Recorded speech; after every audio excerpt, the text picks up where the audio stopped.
मेरी जबान से जब उसने ये वर्ड्स सुने, ये जुमले सुने, तो जोर जोर से चीखने लगी, सुबहान अल्लाह, सुबहान अल्लाह। हाय मेरे प्यारे शौहर, ये वही हार है, आपने बिल्कुल सही पहचाना है। यही हार मक्का मुअज्जिमा में खोया था। इस हार के मालिक मेरे बाप थे। वो बुजुर्ग जिसको आपने वो हार लौटाया, वो मेरे वालिद थे, मेरे बाप थे। वो हज करके उम्रा करके जब वापस आए इस बस्ती में, तो 4-5 साल जिंदा रहे।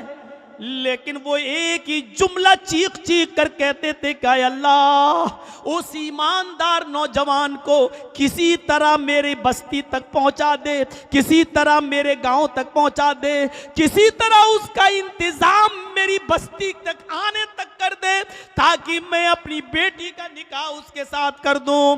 क्योंकि मैंने पूरी बस्ती में और पूरी दुनिया में सबसे ज्यादा अमानतदार और नेक नौजवान अगर देखा है तो उसी को देखा है, उसी को पाया है, जिसने बिना लालच मेरा हार मुझे वापस कर दिया। अनफुसिना व मिन सय्यिआति अमालिना,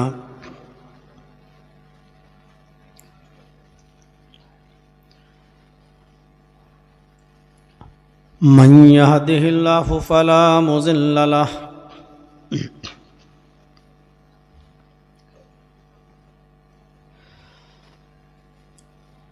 वमन युज़लिल्हु फला हादिय लह।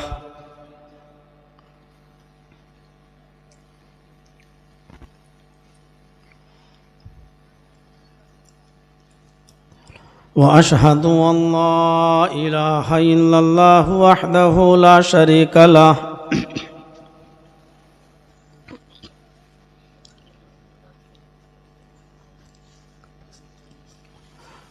व अशहदु अन्न मुहम्मदन अब्दुहु व रसूलुहु।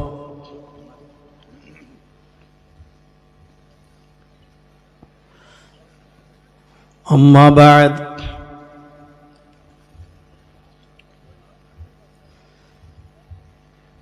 फ़इन्न खैरल हदीस किताबुल्लाह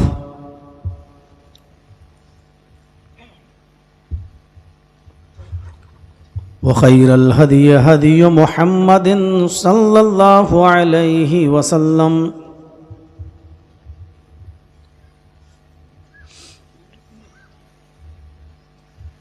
व शर्रुल उमूरि मुहदसातुहा व कुल्लु मुहदसतिन बिदअह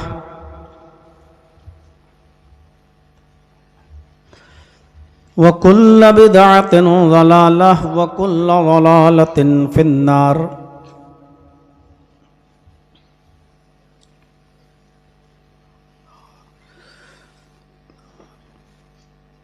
अऊज़ु बिल्लाहि मिनश शैतानिर रजीम।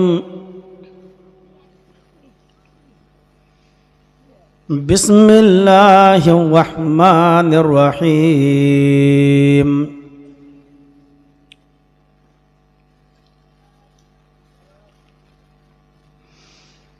इन्नल मुनाफिकीन युखादिऊन अल्लाह व हुवा खादिउहुम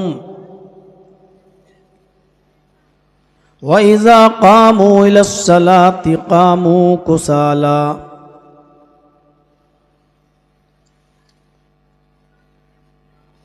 रब्बिश्रह ली सदरी व यस्सिर ली अमरी वहलुल उक़दतम मिन लिसानी यफ़क़हू क़ौली।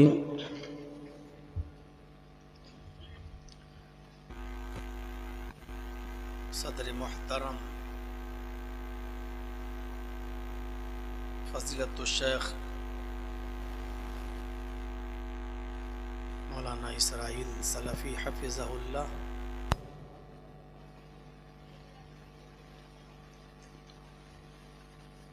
जनाब मौलाना इसारुद्दीन साहब हफ़िज़हुल्लाह, जिन्होंने बड़ी मेहनत की इस प्रोग्राम की तारीख़ लेने के लिए, स्टेज पे बैठे हुए दीगर मुअज़्ज़ज़ अहबाब, मुअज़्ज़ज़ सामईन,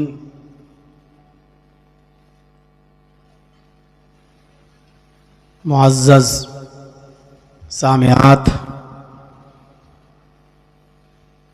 इस्लामी ख़वातीन, माँ और बहनों, नौजवानों, अज़ीज़ बच्चों,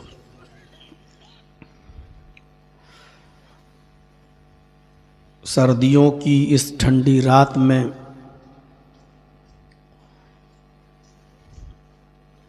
दो दिन का वो भी जलसा हो और दिसंबर का ये महीना बिल्कुल लास्ट की तरफ हो,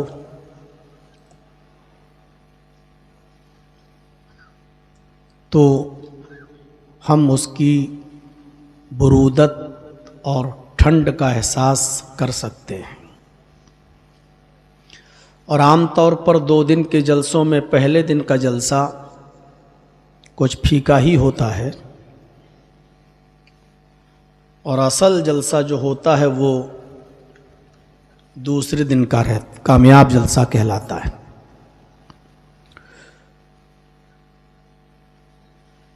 मैं चाहता हूँ कि ठंडियों की इस सर्द रात में जो आप यहाँ बैठकर सुन रहे हैं, कुछ ऐसी बातें हमारे और आपके सामने आनी चाहिए जिससे हमें और आपको कुछ फ़ायदा हो और हमारे समाज की इस्लाह हो।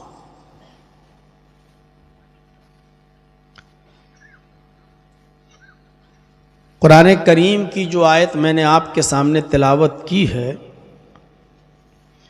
उस आयत के अंदर अल्लाह रब्बुल आलमीन ने मुनाफिकीन का एक वस्फ, एक सिफत बताई है। मुनाफिक, आपने 50 बार सुना होगा ये लफ्ज़ मुनाफिक।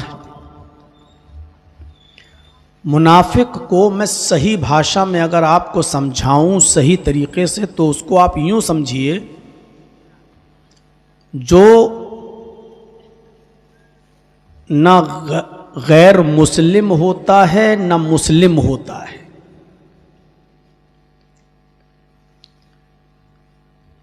मुज़ब्ज़िबीन बैन ज़ालिक, उसको शक रहता है कि ये सही है कि ये सही है। एक बार आप सेटिंग कर लीजिए ना उसको, अभी इतना ऊंचा कर दिए आप, पीछे वालों को दिक्कत होगी। आज तो कम लोग हैं, कल जब ज़्यादा होगा तब क्या करेंगे आप। जो शक में पड़ा होता है ये सही कि ये सही, उसको इत्मीनान नहीं होता है, वो सेटिस्फाई नहीं होता है, ना इस्लाम पर और ना कुफ्र पर। और ये सबसे ज़्यादा ख़तरनाक और डेंजर किस्म है इंसानियत की।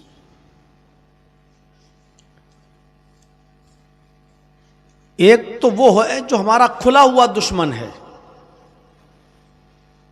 हम उससे बाखबर हैं, हम उससे होशियार हैं कि ये हमें कभी भी बर्बाद कर सकता है।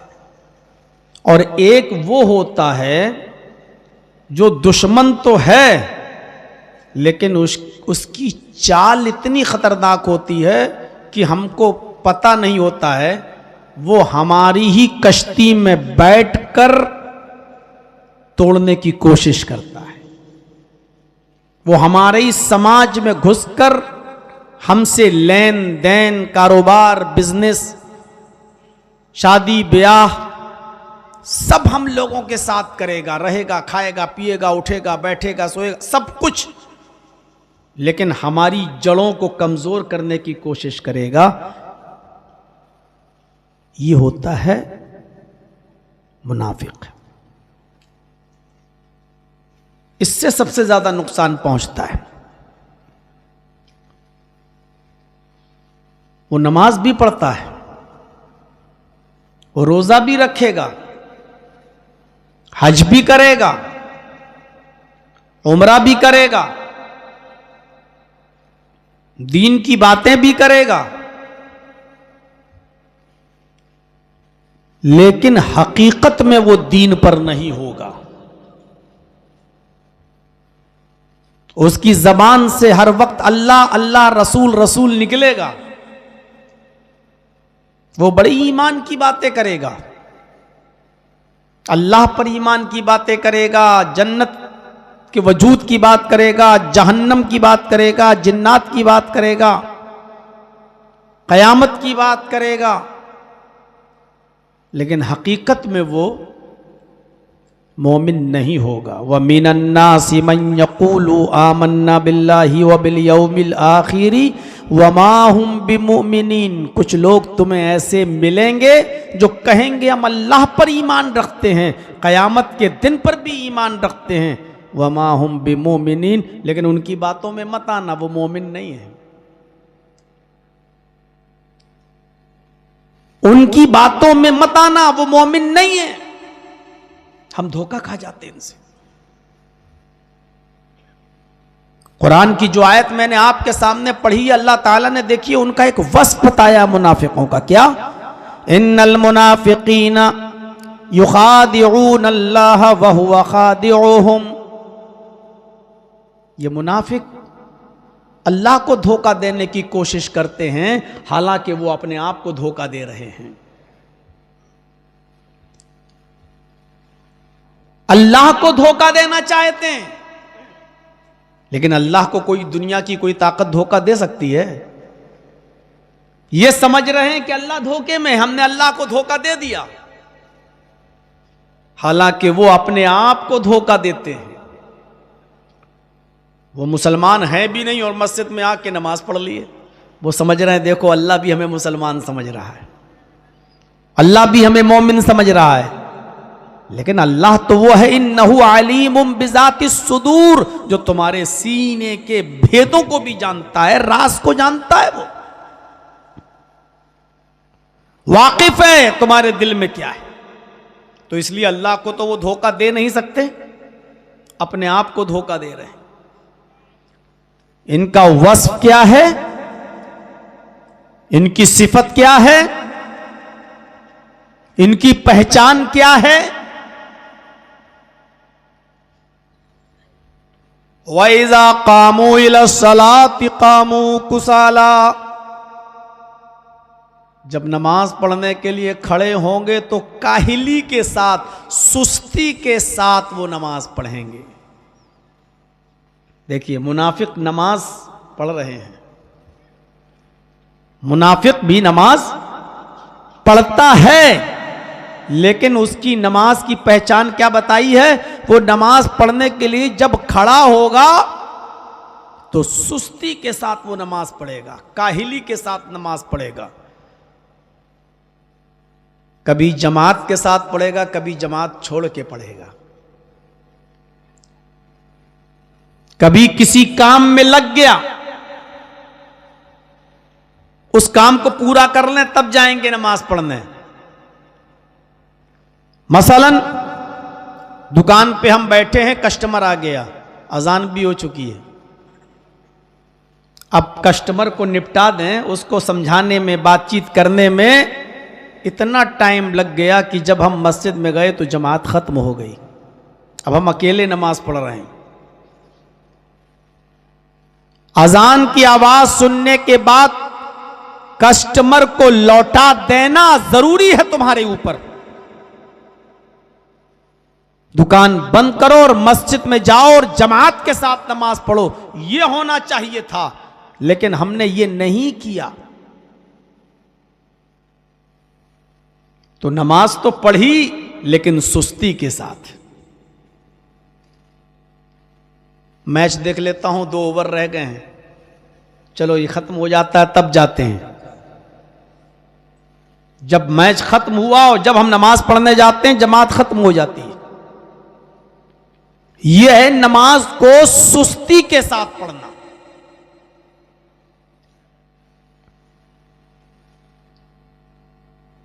हजरत उमर फारूक रजी अल्लाह तआला अन्हु के ज़माने में हजरत उमर जब एक बस्ती में गए और फजर की नमाज जब उन्होंने मस्जिद के अंदर अदा की तो एक शख्स था, एक आदमी था जो थोड़ी देर से आया नमाज पढ़ने के लिए।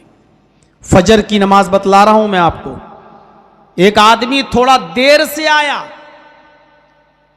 और हजरत उमर ने जब नमाज पढ़ाई तो उसकी एक रकात निकल गई थी। जब वो जमात में शामिल हुआ तो एक रकात उसको मिल गई, और जब हजरत उमर ने नमाज पढ़ाकर सलाम फेरा तो उसने एक रकात बाद में अदा की। जो रकात छूट जाती है वो हम लोग बाद में पढ़ते हैं कि नहीं पढ़ते हैं, तो वो एक रकात जो उसकी छूट गई वो बाद में उसने पूरी की। हजरत उमर ने जब नमाज पढ़ाने के बाद सलाम फेरा और मुक्तदियों की तरफ, नमाजियों की तरफ जब आपने अपना फेस किया, चेहरा किया, तो देखा एक आदमी खड़े होकर नमाज पढ़ रहा है, एक रकात उसकी छूट गई है, उसने एक रकात पढ़ी। तो हजरत उमर जब बाहर निकले तो अपनी खुफिया सीआईडी से, अपने जो खुफिया सीआईडी होती है जो चोरी चोरी चुपके से लोगों का पता लगाती है, गुप्तचर विभाग, उस पुलिस वाले को बुलाया, सीआईडी को बुलाया और कहा कि कॉपी और कलम निकालो, डायरी निकालो, पेन निकालो। और जो आदमी बाद में एक रकात नमाज पढ़ा है, यानी देर से आया है, उसका नाम अपनी डायरी पर नोट कर लो। और कल भी देखना फजर में, परसों भी देखना। आज तो देर से आया है, हो सकता है पेशाब, लैट्रीन, बहुत सी चीजें होती हैं इंसानों की जरूरत, लेकिन कल भी देखना, परसों भी नजर रखना। सीआईडी वाला कहता है कि अमीरुल मोमिनीन, मैं तो बराबर आता हूं नमाज पढ़ने यहां फजर की, मैंने कभी इस आदमी को लेट नहीं देखा, आज हो सकता है किसी वजह से देर हो गई हो, छोड़ दीजिए। कहा कि ये तुम सोच रहे हो सकता है कि किसी वजह से देर हो गई हो, और मैं ये सोच रहा हूं कि अल्लाह के नबी सल्लल्लाहु अलैहि वसल्लम ने फरमाया कि मुनाफिक हमेशा फजर की और इशा की नमाज में सुस्ती करेगा, उसको टाल मटोल कर पड़ेगा। इशा और फजर की नमाज उसके ऊपर भारी होगी। मैं ये सोच रहा हूं कहीं अल्लाह ने आज इसको मुनाफिक तो नहीं बना दिया है, कहीं इसके अंदर निफाक तो पैदा नहीं हो गया है। अगर इसके अंदर मुनाफिकत आई होगी तो ये कल भी देर से आएगा और परसों भी देर से नमाज पढ़ेगा। अगर ये 2 दिन और देर से आया, यानी आज तो 1 दिन हो गया, 2 दिन और देखो, अगर ये 3 दिन मस्जिद में देर से पहुंचा तो मैं इसको वो सजा दूंगा जो मुनाफिकों को देता हूं, दर्दनाक सजा दूंगा, इसको ऐसी सजा दूंगा जो ये जिंदगी भर याद रखेगा। फजर की नमाज, और वो भी बेचारा 1 रकात पढ़ लिया था, 1 छूटी थी। हजरत उमर ने उसका नाम भी अपनी डायरी पर नोट करवाया था। हम और आप सब सोचें, हम और आप भी तो मुसलमान कहते हैं अपने आप को। मैंने इसीलिए जुमला बोला, कहते हैं अपने आप को, हैं या नहीं इसका सही इल्म तो अल्लाह को है। कहने में क्या जाता है, कहने में क्या जाता है। हम और आप अपने आप को मुसलमान समझते हैं, कहते हैं, लेकिन जरा सोचें, 1 दिन ताखीर हुई थी और वो भी पूरी जमात नहीं छूटी थी, सिर्फ 1 रकात छूटी थी, तो उसका नाम भी डायरी में नोट करा दिया था। किस जबान से हम और आप अपने आप को मुसलमान कह सकते हैं, किस जबान से। इन्नल मुनाफिकीन युखादिऊन अल्लाह व हुवा खादिउहुम, मुनाफिक अल्लाह को धोखा देना चाहते हैं, हालांकि ये अपने आप को धोखा दे रहे हैं। वइज़ा कामू इलस्सलाति कामू कुसाला, जब ये नमाज पढ़ने के लिए खड़े होते हैं तो सुस्ती के साथ नमाज पढ़ते हैं, काहिली के साथ नमाज पढ़ते हैं।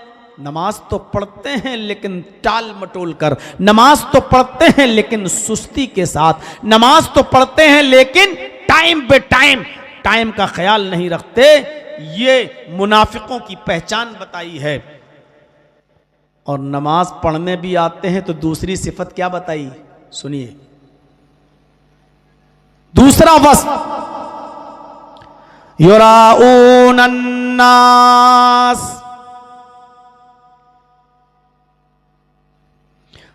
तीसरी सिफत क्या बताई, वला यज़कुरून अल्लाह इल्ला कलीला।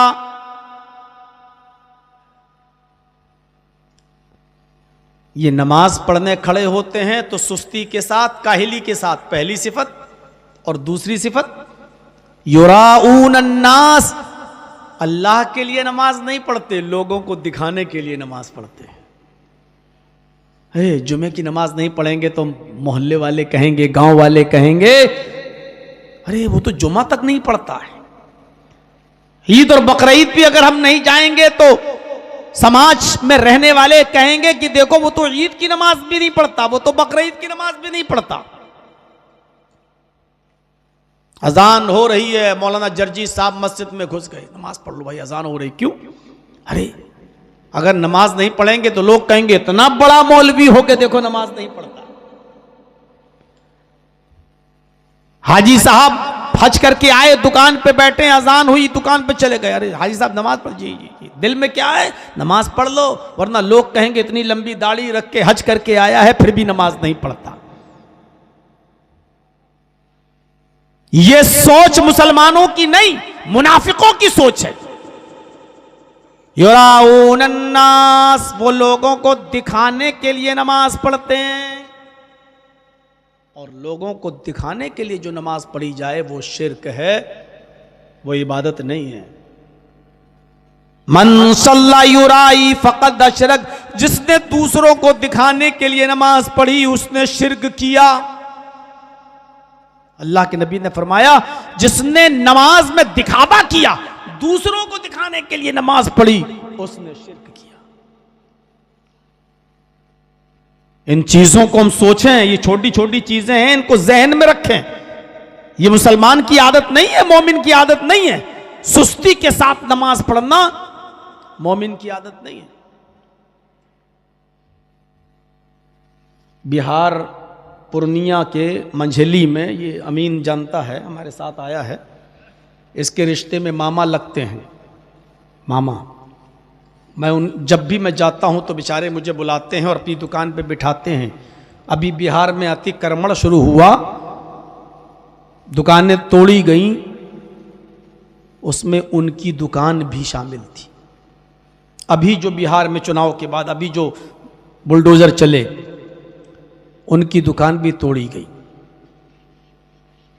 मोबाइल की दुकान है, मोबाइल की। मैं पूरे हिंदुस्तान का सफर कर चुका हूं, तकरीबन इल्ला माशाल्लाह कुछ इलाके छोड़कर। आज तक मैंने अपनी जिंदगी के अंदर ऐसा मुखलिस और इतना इबादत गुजार आदमी मेरी नजर में नहीं आया। दुकान उसकी टूट रही है, आधी दुकान टूट चुकी है, और इसी वक्त अजान का वक्त हो जाता है, वो आदमी अपनी दुकान छोड़कर मस्जिद में जाता है, अपने दुकान में मोबाइल रखे हुए छोड़कर मस्जिद में चला जाता है। लोग कह रहे हैं मोबाइल तो रख लो, छोड़ गया, जो होगा देखा जाएगा। खुद अजान देते हैं वो, पांचों वक्त की अजान, अपनी घड़ी में 10 मिनट ज्यादा का टाइम लगाए हुए हैं, आगे चलाते हैं। हजारों रुपए का मोबाइल खरीदने वाला उनकी दुकान पे आ जाए, अगर उनकी घड़ी में जोहर की अजान का वक्त हो गया तो वो शख्स छोड़ के चला जाता है कस्टमर को, चाहे वो 1 लाख रुपए का मोबाइल खरीद रहा हो, और उसी वक्त वो मस्जिद में जाता है, अजान देता है, नमाज पढ़ता है। दुकान टूट रही है उसकी और छोड़ के चला गया दुकान, मोबाइल तक नहीं समेटे उसने, अजान दी, नमाज भी पढ़ाई, और नमाज पढ़ाने के बाद उसने दुआ भी की। काफी देर के बाद आए तो पता चला कि उनकी दुकान टूट चुकी है, और किसी तरीके से उसके ससुर बेचारे आए, साले वगैरह ससुर, और वो मोबाइल ढूंढ रहे थे और उसकी हिफाजत से उसको रख रहे थे। हमने उनसे पूछा कि कितने मोबाइल गायब हुए? कहते पता नहीं, मुझे कुछ नहीं मालूम कितने गायब हुए, क्या हुए। अजान का टाइम हुआ, मौलाना साहब मैं चला गया दुकान छोड़कर। आज भी हैं वो। हम अंदाजा लगाएं, इस जमाने में भी ऐसे लोग मौजूद हैं। कितनी भी सर्दी हो, रात के 2 बजे उस आदमी का उठना, वुजू बनाना, 2:30-3 बजे मस्जिद में चला जाना, वहां तहज्जुद पढ़ना और तहज्जुद की नमाज पढ़ने के बाद कुरान की तिलावत करना और फिर फजर की आजान देना, फिर फजर की नमाज पढ़ाना और फजर की नमाज पढ़ाने के बाद फिर सूरज निकलने तक जिक्र अस्कार करना और फिर अपने घर पे आके थोड़ा सोना और 10 बजे जाकर अपनी दुकान खोलना। मेरे भाइयों, आज भी उनका यह मामूल बना हुआ है। आज भी आप उनके साथ सफर कर लीजिए और अगर पता चल जाए कि अभी आधा घंटा जोहर में बाकी है और कहीं मस्जिद उनको दिख गई तो कहते हैं पहले गाड़ी रोको। हमें लोगों ने कहा अभी तो आधा घंटा है। बोले पता नहीं मस्जिद मिली कि नहीं मिली, अभी ये मिल रही है, आधा घंटा यहीं रुक जाओ और इंतजार कर लो। और वो रुक जाता है, वो शख्स इंतजार कर लेता है, फिर उस मस्जिद में जो नमाज का वक्त होता है नमाज पढ़ता है, उसके बाद में वो आगे का सफर करता है। मेरे भाइयों, आज के समाज में, इस दौर में ऐसे शख्स आज भी मौजूद हैं। ये दुनिया शायद ऐसे ही लोगों की वजह से अभी बची हुई है। और उसके बरक्स हम अपना जायजा लें, हम अपने गरीबानों में झांक कर देखें। यह शख्स अगर अपने आप को मुसलमान कहे और हम सिर्फ जुमे की नमाज पढ़ने के बाद अपने आप को मुसलमान कहें तो फिर मुसलमान का फर्क क्या रह गया? ये शख्स भी मुसलमान है और इधर जितने बैठे ये भी मुसलमान हैं जो सिर्फ जुमे की नमाज पढ़ते हैं। जब दोनों मुसलमान हैं मेरे भाइयों, तो बताइए फर्क क्या है? बेकार है वो आदमी जो रात में इतनी सर्दी में उठ रहा है 2 बजे और 3 बजे और मस्जिद में जा रहा है, तहज्जुद पढ़ रहा है। क्यों?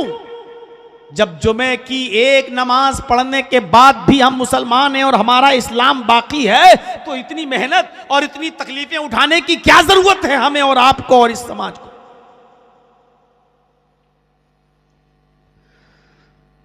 युराऊन अन्नास, पहली सिफत यह है कि वो काहिली और सुस्ती के साथ नमाज पढ़ते हैं। दूसरी सिफत यह है कि लोगों को दिखाने के लिए नमाज पढ़ते हैं। तीसरी सिफत यह है मुनाफिक की, वला यज़कुरून अल्लाह इल्ला कलीला, वो अल्लाह को बहुत कम याद करते हैं। यानी मुनाफिक भी अल्लाह को याद करता है लेकिन कम। सोचिए, मुनाफिक वो नहीं है जो बिल्कुल अल्लाह को छोड़ दे। मुनाफिक नमाज भी पढ़ता है, मुनाफिक रोजा भी रखता है, मुनाफिक हज भी करता है, मुनाफिक जुमा भी पढ़ता है, मुनाफिक रोजा इफ्तार भी कराता है, मुनाफिक आपके बाप और आपके बेटे की मैयत में भी आता है, मुनाफिक अपनी औलाद का निकाह आपके साथ और आपकी बेटे बेटियों का निकाह अपने बेटे बेटियों के साथ भी करता है। आपके साथ उठना बैठना है, खाना पीना है, कारोबार है, बिजनेस है, तिजारत है, सब कुछ। और हम धोखे में हैं कि ये मुसलमान है। वला यज़कुरून अल्लाह इल्ला कलीला, अल्लाह को बहुत कम याद करता है, जबकि हुक्म क्या है? वज़कुरुल्लाह कसीरा, अल्लाह को बहुत ज्यादा याद करो। अल्लाह को चलते फिरते उठते बैठते याद करते रहो, अल्लाह को बहुत ज्यादा याद किया करो। ये मोमिन की पहचान है, वो अल्लाह को बहुत याद रखता है। और मुनाफिक की सिफत क्या है? वो अल्लाह को याद तो करता है लेकिन बहुत कम।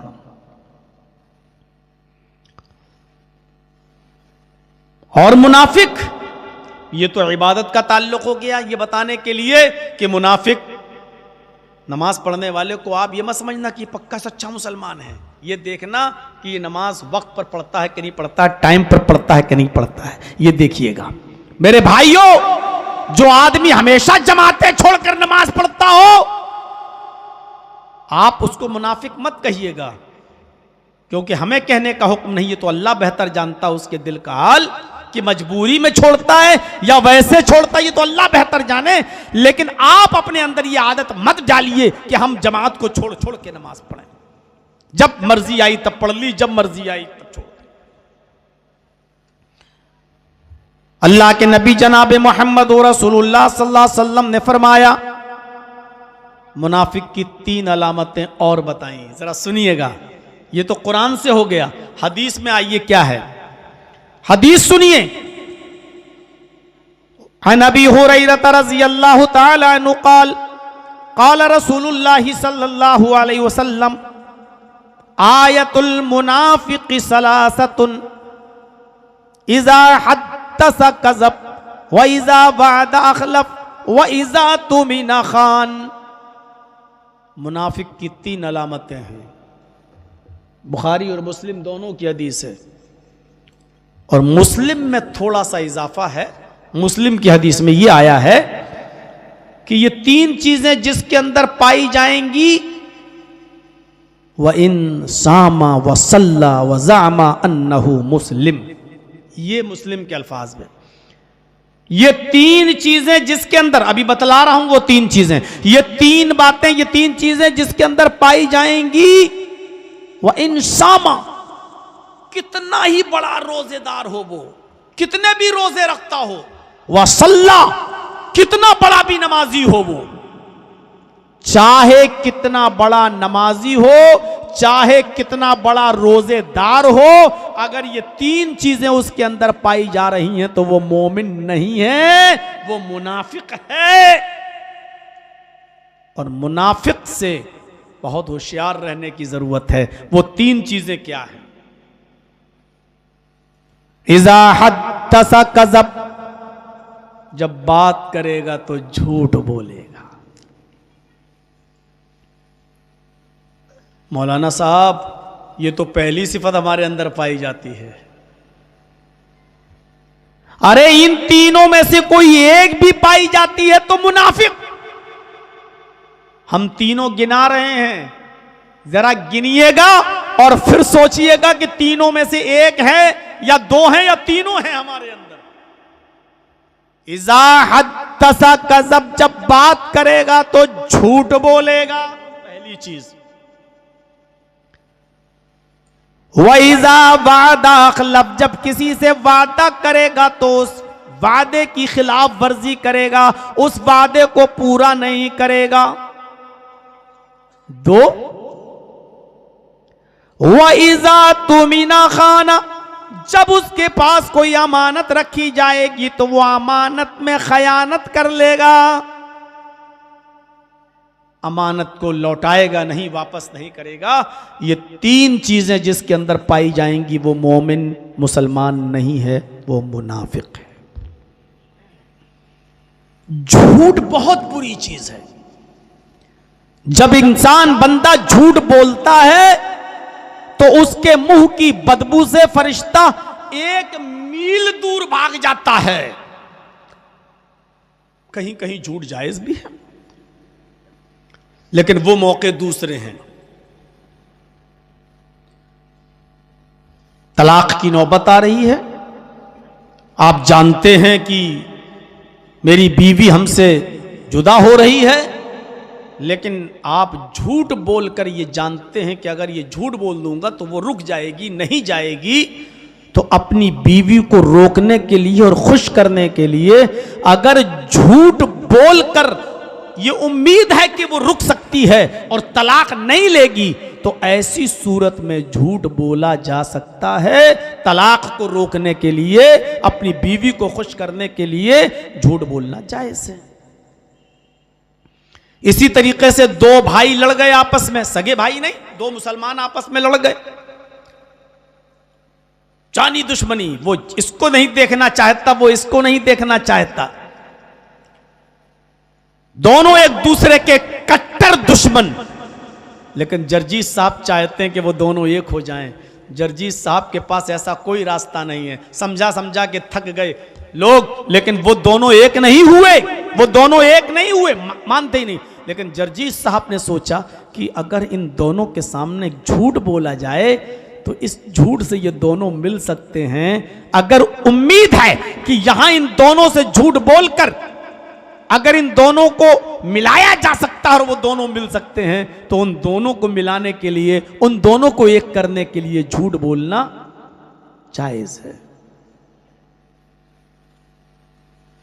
कितना बड़ा भी झूठ बोल सकते हो उन दोनों को एक करने के लिए। इसी तरीके से बीवी को खुश करने के लिए, ताकि तलाक न ले, जुदाई ना हो। यह सबसे बदतरीन काम है। शैतान सबसे ज्यादा खुश होता है किसी का रोजा छुड़वा देना, किसी की नमाज छुड़वा देना, इससे शैतान इतना खुश नहीं होता है, क्योंकि ये तो अल्लाह का, अल्लाह चाहे तो माफ भी कर सकता है। लेकिन सबसे ज्यादा शैतान खुश तब होता है जब वो ये सुनता है कि फलां आदमी ने अपनी बीवी को तलाक दे दी, जुदाई पैदा करा दी, तफरीक करा दी। सबसे ज्यादा खुश होता है शैतान इस बात से। यहां झूठ बोलना जायज। तो मेरे भाइयों, वैसे झूठ बहुत बुरी चीज है, उसकी कबाहत पूछो मत, इतनी बुरी है। इसीलिए माएं अपने बच्चों को सच बोलने की तरबियत किया करती थीं। आपने वो वाकया सुना होगा, अब्दुल कादिर जीलानी बगदादी रहमतुल्लाह अलैह का।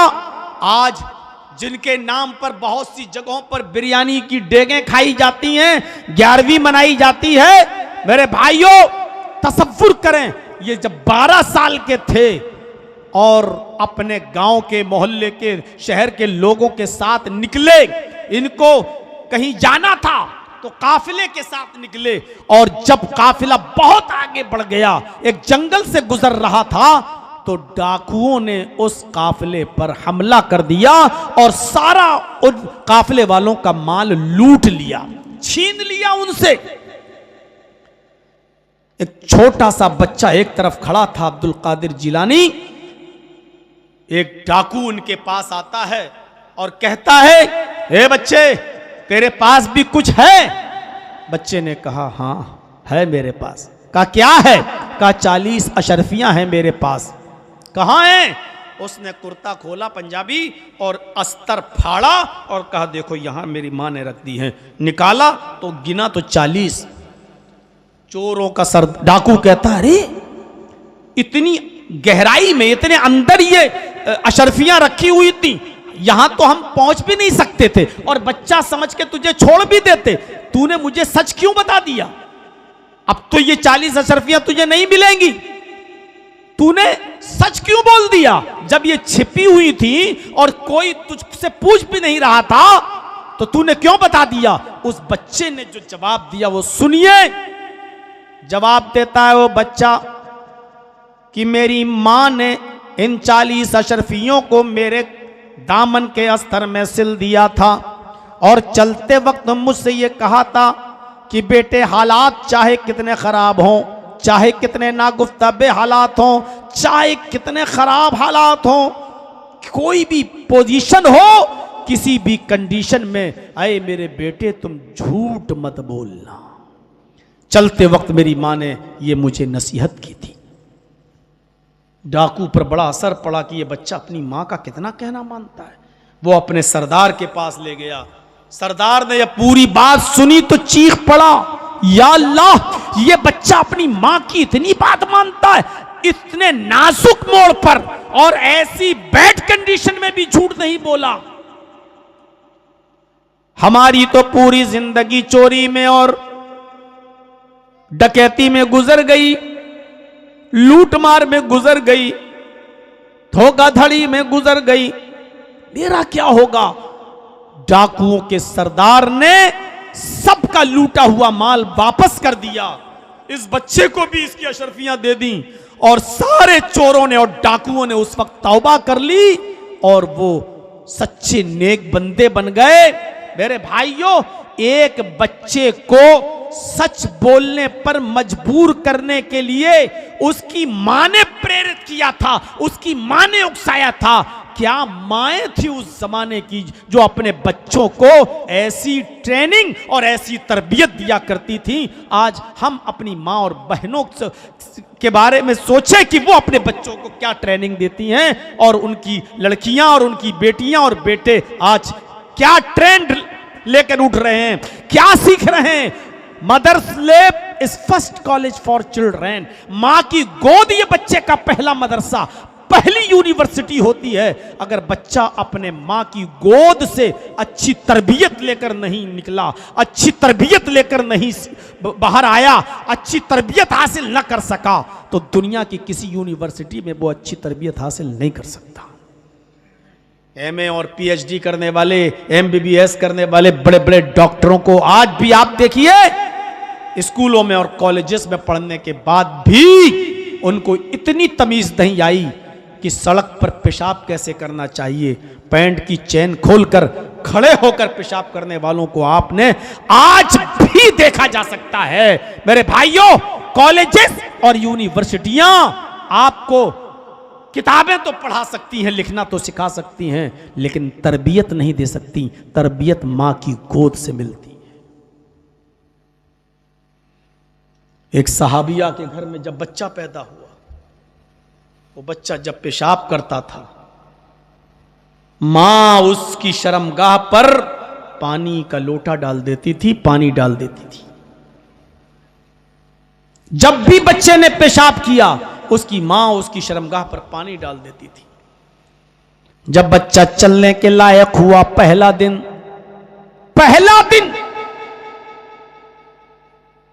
उसको पेशाब की जरूरत पेश आई। वो नाली के किनारे पेशाब करने के लिए जाता है, फिर लौट कर आता है। उसने पानी का एक प्याला देखा, मिट्टी का प्याला उठाया, उसमें पानी भरा और पानी लेकर नाली के करीब जाता है, बैठ जाता और पेशाब करने लगता है। पहला दिन है उसका चलने का। उसको ये नहीं मालूम कि इस्तिंजा कैसे किया जाता है, उसको ये नहीं मालूम कि पानी किस हाथ में पकड़ना चाहिए और शर्मगाह किस हाथ से पकड़ना चाहिए, उसको नहीं मालूम। उसने पेशाब किया और जैसे उसकी मां पानी उसकी शर्मगाह पे डालती थी, उसने ऐसी प्याला लिया और अपनी शर्मगाह पे डाल लिया पानी। मां इस मंजर को देख रही है। जब बच्चे ने अपनी शर्मगाह पर पानी डाला तो उस मां की आंखों में आंसू आ गए। नजरें आसमान पे डाल के कहती है, फुस्तो बिरब्बिल काबा, काबे के रब की कसम मैं कामयाब हो गई। अब मैं मर भी जाऊं तो मुझे परवाह नहीं। मैं अपने बच्चे को जो सिखाना चाहती थी मैंने सिखा दिया। मैं अपने बच्चे को जो ट्रेनिंग देना चाहती थी मैंने अपने बच्चे को वो ट्रेनिंग दे दी। मेरा बच्चा जैसा मैं उसको बनाना चाहती थी मैंने अपने बच्चे को वैसा बना दिया। गौर करो मेरे भाइयों, उस जमाने की माएं अपने बच्चों को नाली के किनारे ले जाकर चैन खोलकर खड़े होकर पेशाब नहीं करवाया करती थी। उस जमाने की माएं अपने बच्चों के पैदाइश पर भी पेशाब करने पर पानी उनकी शर्मगाह पर डाल देती थी। और बच्चा जब चलने फिरने के लायक होता तो अपनी मां से नहीं कहता बल्कि खुद पानी उठाता और पेशाब करने के लिए जाने लगता। और पानी से पेशाब करने के बाद पानी अपनी शर्मगाह पे डालने लगता। ये ट्रेनिंग दिया करती थी उस जमाने की मां। हम कहां हैं, क्या है? ना तो हम सच बोल रहे हैं, जबकि सच ही इंसान को बचाता है और झूठ इंसान को तबाही और बर्बाद, वक्ती तौर पे फायदा हो सकता है लेकिन झूठ इंसान को तबाही और बर्बादी के दहाने पर ले जाता है।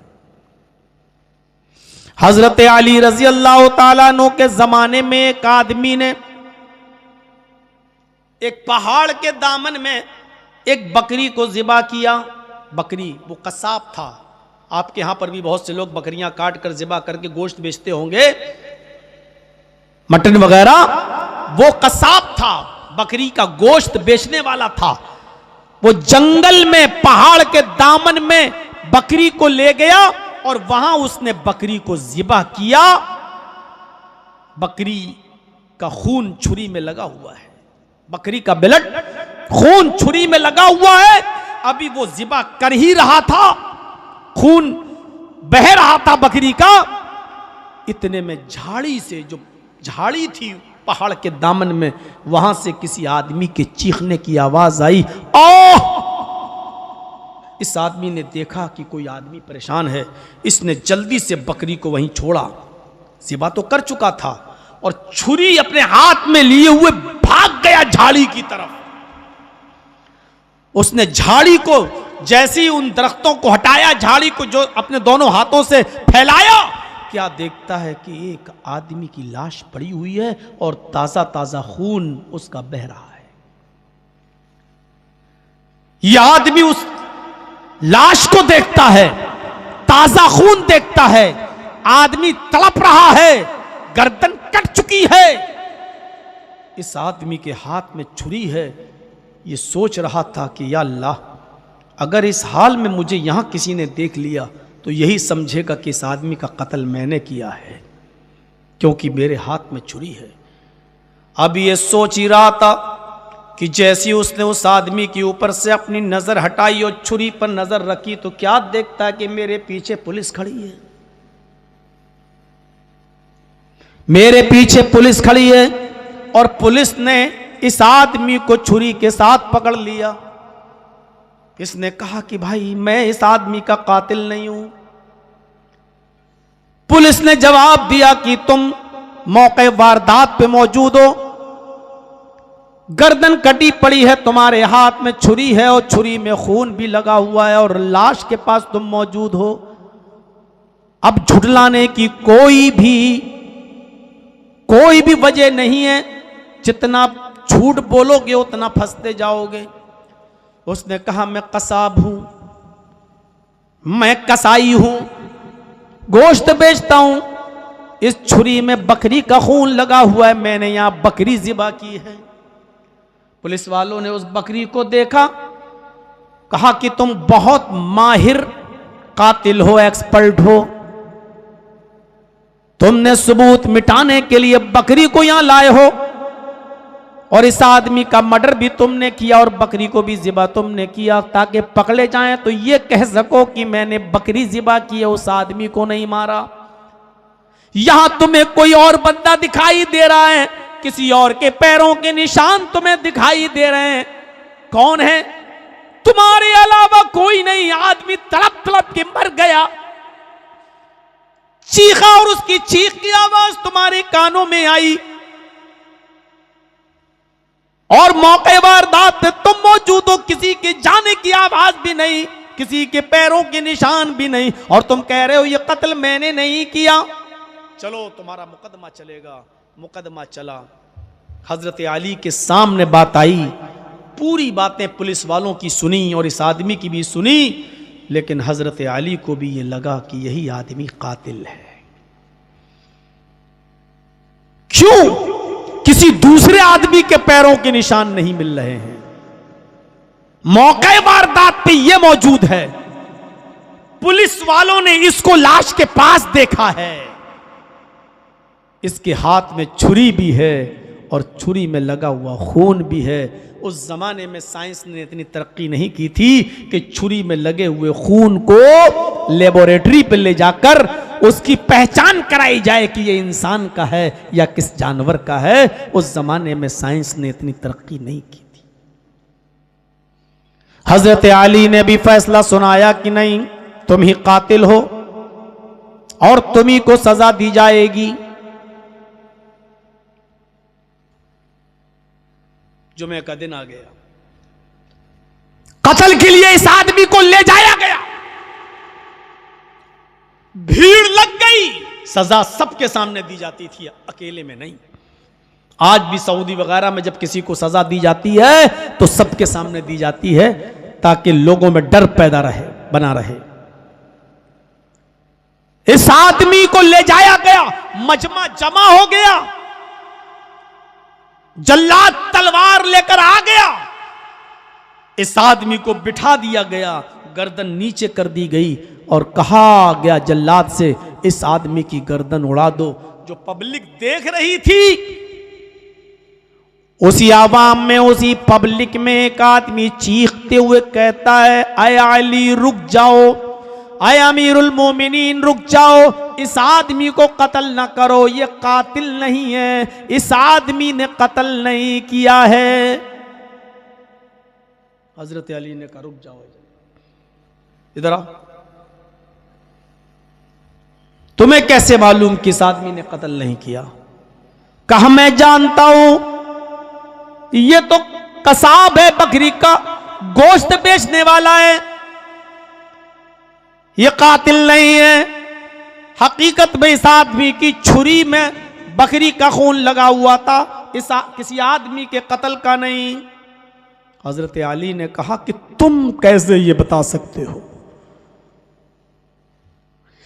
कैसे? कहा मैं जानता हूं। तो कहा फिर तुम ये भी जानते होगे कि उस आदमी का कत्ल किसने किया?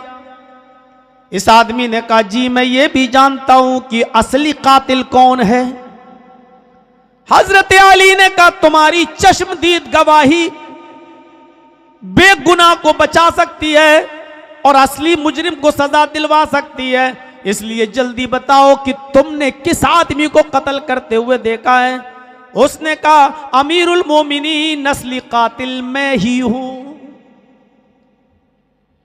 मैंने ही उस आदमी को कत्ल किया है। जब इसको कत्ल के लिए लाया गया तो मैंने सोचा कि इसकी बीवी है, इसके बच्चे हैं और ये बेचारा एक ऐसे जुर्म की सजा पा रहा है जो इसने किया ही नहीं है, ये बेगुनाह है, बेकसूर है। अगर आज ये कत्ल हो गया तो अल्लाह की अदालत में मैं 2 कत्ल की सजा पाऊंगा, एक तो जो असली कत्ल मैंने किया उसकी, और एक ही आदमी भी मेरी वजह से कत्ल हो रहा है, इसका भी गुनाह मेरे सर पर लादा जाएगा। आपकी बस्ती में तो कत्ल को कुछ समझते ही नहीं है, यहां तो पानी की तरह खून बहता है, गाजर और मूली भी कुछ महंगी है, इंसान का कत्ल उससे भी सस्ता। चलो उस तरफ कल आऊंगा इंशाअल्लाह। मेरे भाइयों जरा तसव्वुर कीजिए आप, असली कातिल आ गया और कहता है कि मैं हूं, अल्लाह की अदालत में मैं 2 कत्ल की सजा नहीं भुगत सकता, मैं हूं असली कातिल। हजरत अली ने कहा असली कातिल को कत्ल कर दिया जाए और इस आदमी को छोड़ दिया जाए क्योंकि ये बेगुनाह है। जब असली कातिल को लाया गया और उसको बिठा दिया गया और जल्लाद को आगे खड़ा किया गया, इसको कत्ल कर दो, तो हजरत अली के बेटे हजरत हसन सामने आ गए और कहने लगे आए अब्बू जान, क्या आपने कुरान नहीं पढ़ा? अल्लाह कुरान के अंदर फरमाता है मन कतल नफ्सन बिगैरि नफ्सिन औ फसादिन फकअन्नमा कतल अन्नास जमिया। जिसने किसी एक इंसान को कत्ल किया बगैर गलती के, बगैर फसाद के, बगैर किसी जुर्म के, तो उसने पूरी दुनिया को कत्ल कर डाला। वमन अहयाहा फकअन्नमा अहयन्नास जमिया। और अगर किसी ने किसी एक को बचा लिया, किसी ने किसी एक की जिंदगी को बचा लिया, तो गोया कि उसने पूरी दुनिया की इंसानियत को बचा लिया, पूरी दुनिया की ह्यूमैनिटी को बचा लिया, पूरी दुनिया की मानवता को बचा लिया। हजरत अली ने कहा हाँ मैंने ये आयत पढ़ी है। फरमाया अब्बू जान, इस आदमी ने एक आदमी को बचाया भी है, एक आदमी का कत्ल किया है मैं मानता हूं, लेकिन एक आदमी को बचाया भी है। अगर ये अपना जुर्म कबूल नहीं करता तो बेचारा वो बेकसूर मारा जाता, जिसकी कोई गलती नहीं थी वो कत्ल हो जाता। अगर ये छिपाए रहता और न बताता तो वो मारा जाता। जब इसने एक आदमी को बचाया तो एक आदमी को नहीं बल्कि सारी दुनिया की इंसानियत को बचाया, तो उसका इनाम भी तो इसको मिलना चाहिए। हजरत अली ने कहा जी आए हसन तुमने बिल्कुल सही फरमाया है, और उसका इनाम यह है कि सच बोलने के एवज हमने इसको माफ कर दिया है, इसकी जान बख्श दी है। सच इंसान को बचाता है और झूठ इंसान को तबाही और बर्बादी के दहाने पर लाकर खड़ा कर देता है। वो इंसान को मौत के घाट उतार देता है झूठ, और सच इंसान को मुसीबत से निकाल लेता है। जैसा कि इस आदमी की कत्ल की सजा थी, सच बोलने की वजह से छोड़ दिया गया। सच इंसान को बचाता है। क्या है हमारे पास? है कुछ? तिरमिजी की अगर रिवायत पढ़ेंगे तो एक वाक़या उसके अंदर यह भी आपको मिलेगा, किताबुल हुदूद के अंदर। अल्लाह के नबी के जमाने में गलस में फजर की नमाज पढ़ने के लिए एक औरत अपने घर से मस्जिद की तरफ निकली। उस जमाने में औरतें फजर तक की नमाज पढ़ने के लिए मस्जिद में जाया करती थी। अंधेरा बहुत था। गलस में फजर की नमाज पढ़ने के लिए अंधेरे में वो निकली, नमाज पढ़ने के लिए गई। एक आदमी उसके पीछे लग गया। अच्छे और बुरे लोग हर जमाने में रहे। वो आदमी उस औरत के पीछे लग गया। हदीस के अल्फाज फतलक़ाहा, उसने अपनी चादर उस औरत के ऊपर डाल दी। ऐसे उठाई, वो चादर उसके ऊपर फेंक दी। अब उसके सर पे गिरी तो उसकी आंखें सब बंद हो गई, चेहरा छिप गया।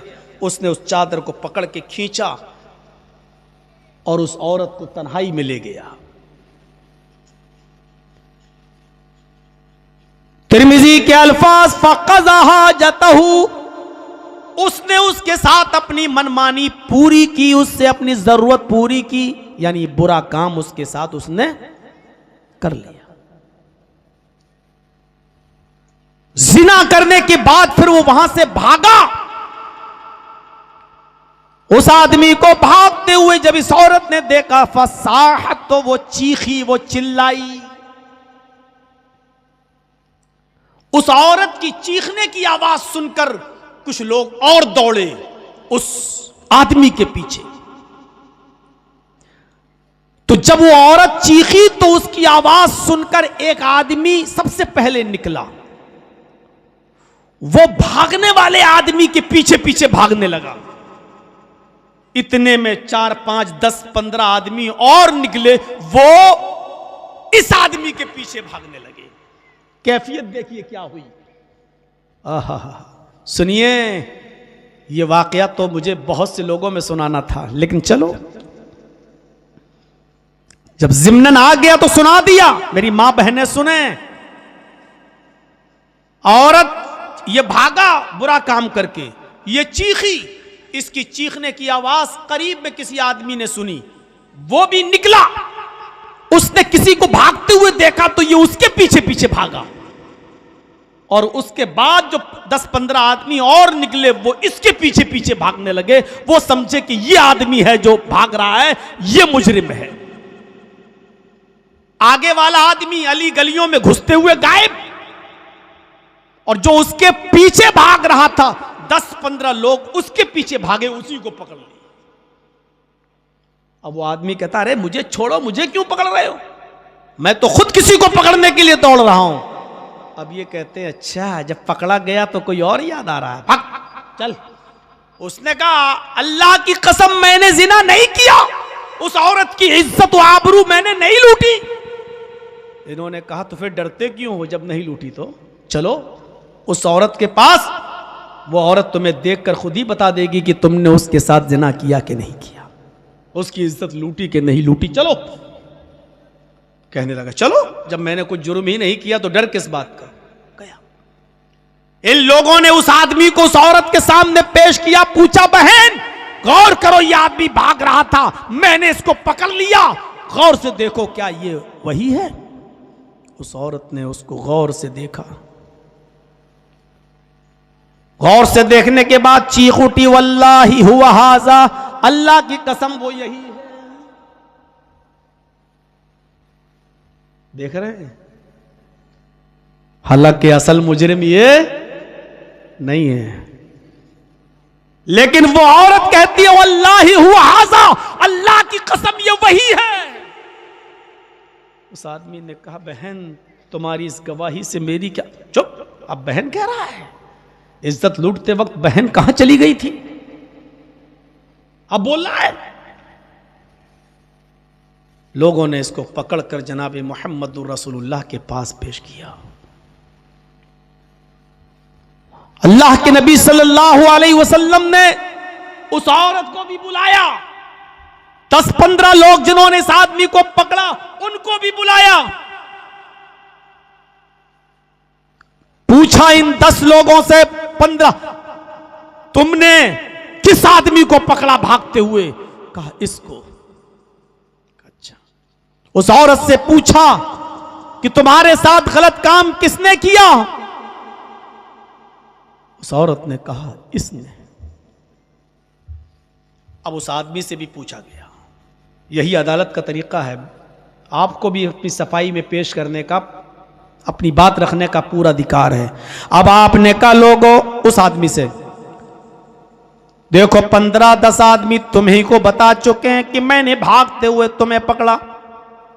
इस औरत ने भी गवाही दे दी कि जिना तुमने किया। तुम अपनी सफाई में कुछ कहना चाहते हो? उस आदमी ने सोचा अगर हम नहीं भी कह देंगे तब भी औरत की गवाही और इन 10-15 लोगों की गवाही मानी जाएगी, तो क्यों मैं ये कह दूं कि मैंने नहीं किया, क्योंकि मेरे मरने के बाद लोग कहेंगे देखो जिना भी किया और मरते वक्त भी झूठ भी बोलता था कि देखो कहा कि हमने ये काम नहीं किया, यानी अपने आप को बचाने के लिए कमीना झूठ भी बोलता था। उसने कहा अल्लाह के नबी मैं अपनी सफाई में कुछ पेश नहीं करना चाहता हूं, हकीकत में मैंने ही जिना किया है। अय अल्लाह के नबी हाँ मैंने ही जिना किया है, मैंने ही इस औरत की इज्जत व आबरू से खेला है। गौर कीजिए, औरत ने भी इसको बताया, 10-15 लोगों ने भी इसको बताया। हालांकि आदमी मुजरिम नहीं है, सिर्फ इसलिए कि लोग मुझे मेरे मरने के बाद झूठा न कहें, इस झूठा न कहने के इल्जाम से बचने के लिए कह रहा है हाँ मैंने ये काम। अल्लाह के नबी फरमाते हैं ठीक है जाओ, जुमे के दिन अब सजा दी जाएगी। इस आदमी को भी पत्थरों से मार मार के संसार कर दिया जाएगा, क्योंकि शादीशुदा की यही सजा है। जुमे का दिन भी आ गया।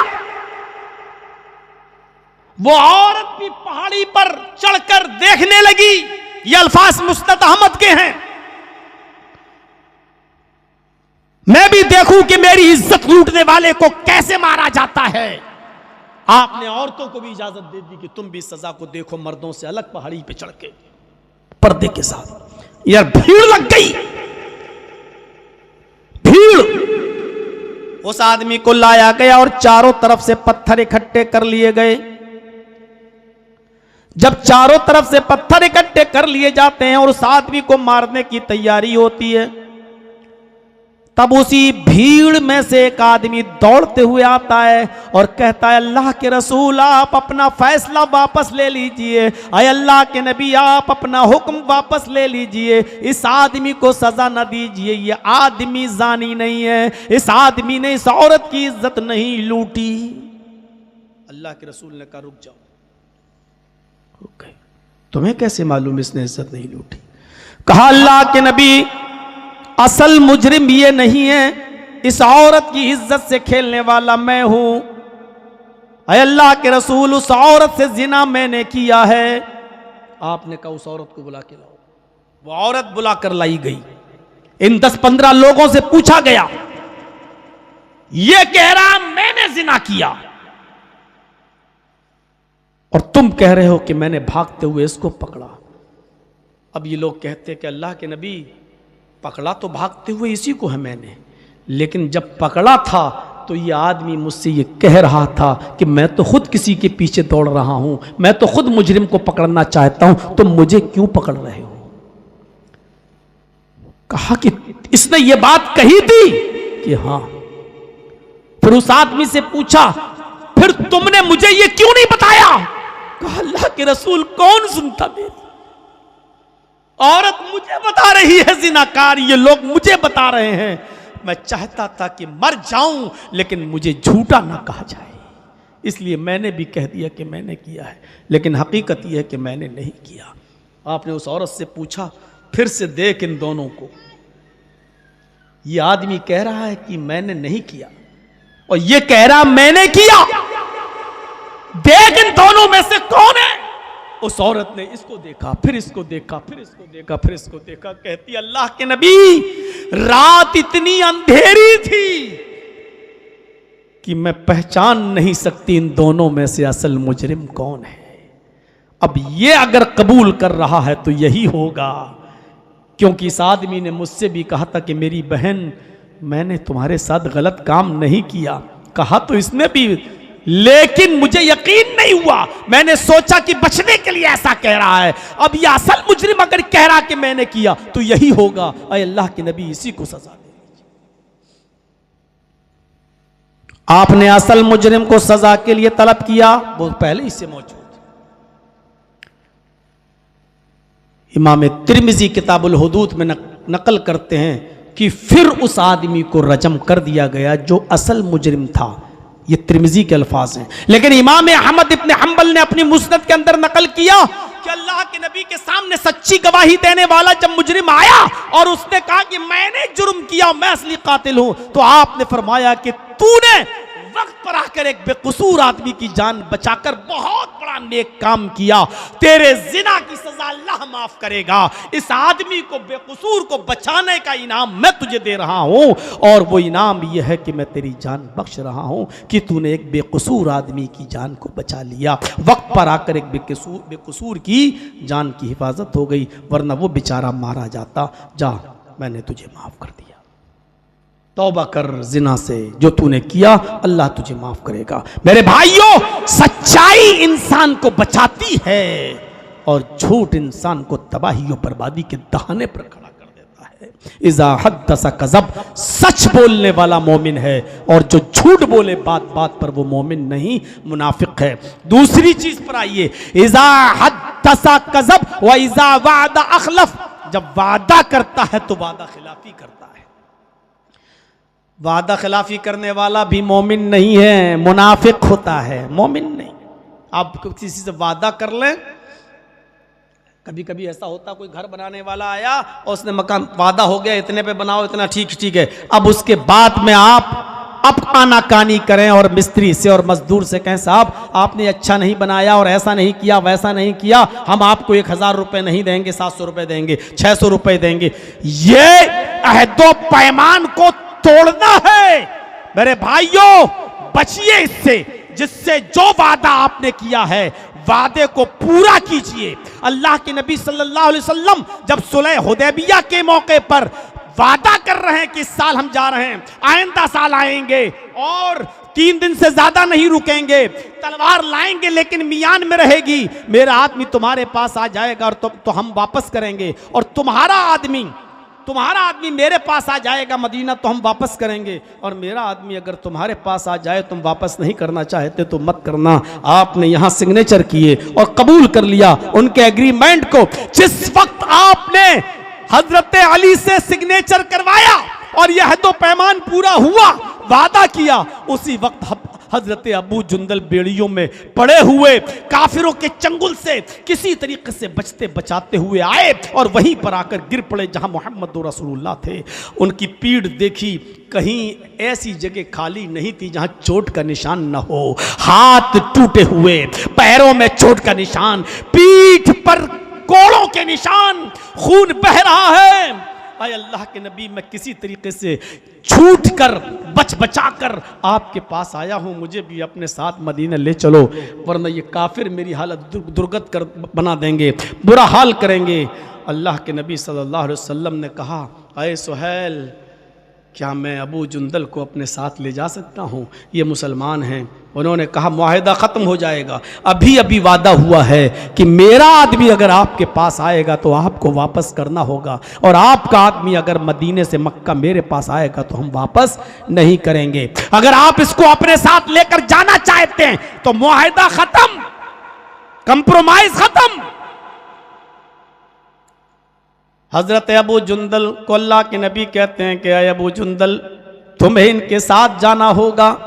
अबू जुंदल बार बार अपनी पीठ दिखाकर कह रहे हैं कि अल्लाह के रसूल, एक लम्हा सुकून नहीं है, हर पल तकलीफ दी जाती है, सताया जाता है। मुझे इनके हवाले छोड़ के मत जाइए, मुझे इनके सुपुर्द करके मत जाइए। लेकिन अल्लाह के नबी कहते हैं, आए अबू जुंदल, मैं मजबूर हूँ, मैं सब कुछ कर सकता हूँ लेकिन वादा खिलाफी नहीं कर सकता। मैंने अभी अभी वादा किया है, इसलिए मैं इस अहद व पैमान को नहीं तोड़ सकता। अल्लाह के रसूल ने वादा खिलाफी नहीं की। अबू जुंदल को जाना पड़ा।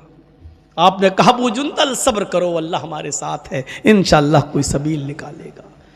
सहाबा किराम की आंखें लाल थीं काफिरों के ऊपर, और अल्लाह के रसूल से कह रहे थे कि हमारा भाई है, कैसे जुल्म हो रहे हैं उसके ऊपर, और आप फिर उनके हवाले कर रहे हैं। और अल्लाह के नबी कह रहे हैं, क्या करूं, मैंने उनको ज़बान दे दी है और वादा कर लिया।